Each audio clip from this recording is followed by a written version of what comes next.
Ketika perang terjadi di sebuah wilayah, ada yang menarik. Virus corona agaknya tidak beredar di sana. Apakah virus itu takut sama peluru tajam ya? Sebagian orang percaya bahwa pandemi virus Wuhan ini adalah natural disaster atau petaka alami, seperti halnya pada Spanish flu di awal abad 20 atau Black Death di abad pertengahan di Eropa. Sebagian percaya ini adalah pandemi yang diplan atau direncanakan. Karena direncanakan, ya ada target pencapaian, ada kebutuhan yang diciptakan atau create demand, dan ada solusi yang telah disiapkan. Mereka yang sefaham dengan pandemi, pemikiran mereka kalau melihat pejabat yang menekan rakyatnya, pejabat atau pemerintahan itu takut atau kalah sama oligarki artinya. Karena pandemi dijalankan oleh oligarki yang diuntungkan secara materi dengan mempengaruhi pejabat dan pemerintahan yang dipakai sebagai alat perpanjangan tangan penyedia kebutuhan tersebut. Itu bagian dari cerita konspirasi bagi mereka yang percaya. Untuk itu, kita lihat sekarang, adakah korelasi hubungannya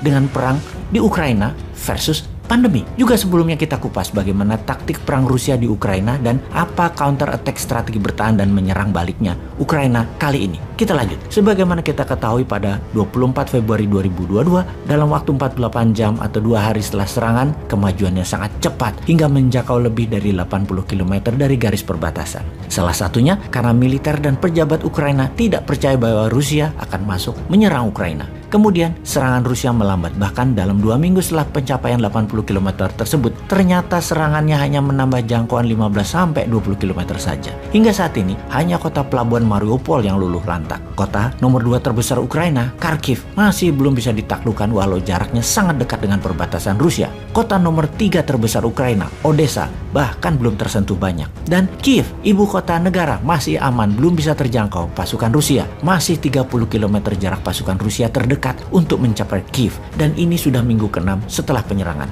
Perhitungan pencapaian serbuan Rusia baru hanya bisa menaklukkan 20% wilayah Ukraina dan tidak bergerak maju lagi. Kota-kota di dalam jangkauan 20% wilayah yang telah dicaplok pertempurannya masih sengit terjadi, seperti di Kharkiv misalnya. 20% wilayah yang dikontrol Rusia saat ini adalah sekitar 125.000 km persegi di luar Crimea yang sudah dianeksasi di tahun 2014. Yang jadi pertanyaan sekarang, apakah dengan telah mengendalikan 20% wilayah Ukraina, serangan Rusia dianggap sukses? Bagaimana kalau kita bandingkan dengan Operation Barbarossa di tahun 1941, serangan kilat Jerman ke wilayah Soviet yang merupakan serangan tiba-tiba di mana dalam 1 minggu berhasil maju 300 km dan dalam 2 minggu 700 km pasukan Jerman sudah masuk ke wilayah Soviet. Kemudian ketika memasuki 1 bulan, Jerman berhenti sebentar dan menguatkan pasukan cadangan dan logistik, lalu menyerang melebar tetapi tidak langsung ke Moskow. Dengan jumlah tentara Jerman menyerang Rusia sangat besar, membuat di awalnya Rusia tidak memberi perlawanan berarti.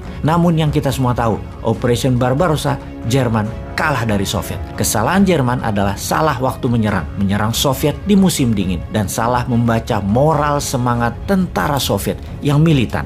Kita sekarang membandingkan dengan serangan sekutu ke Irak di tahun 2003, di mana dalam 1 minggu 300 km pasukan Amerika dan sekutu masuk ke wilayah ibu kota Baghdad, yang kemudian dalam 6 minggu, 1,5 bulan kemudian Irak takluk.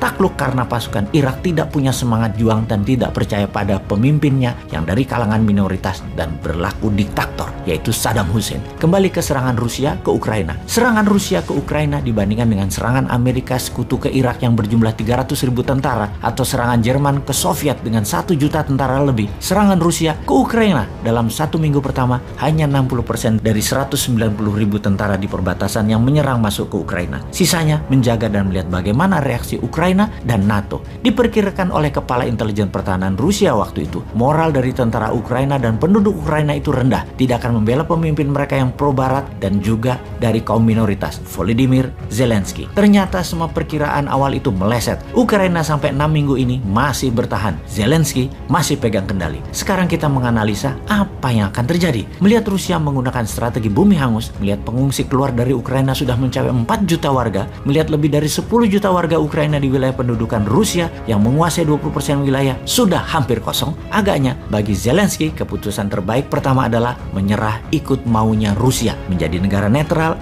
tidak ikut NATO, melepas Donbas, menerima lepasnya Crimea, atau terus bertahan tidak menyerah namun terbuka untuk negosiasi, main panjang, selundupkan terus senjata dari perbatasan Polandia ke kota Lviv, tambah terus mercenaries dari pihak barat, geser penduduk ke sisi barat Ukraina, biarkan sisi timur kosongkan penduduknya, bertahan sporadis pakai serangan insurgensi dengan perang kota di wilayah timur Ukraina. Lalu ada lagi analisa yang sangat penting untuk kita pertimbangkan. Kita semua tahu, virus Delta adalah mutasi virus Alpha. Siapa yang terpapar Alpha tidak terpapar Delta. Lalu ada Omni, di mana yang terkena Alpha dan Delta ternyata tetap bisa kena Omni. Artinya apa? Ada dua artinya. Artinya, satu, vaksin tidak efektif karena sudah divaksin tetap kena, walau dengan perkataan yang penting tidak parah. Nomor dua, juga bisa berarti Omni bukan mutasi Delta, karena itu yang kena Alpha atau Delta tetap bisa kena. Maka, analisa gosip terbaru adalah kalau perang Ukraina cepat berlalu, kurang dari 3 bulan dari sekarang, maka tugas pandemi belum selesai. Ada Delta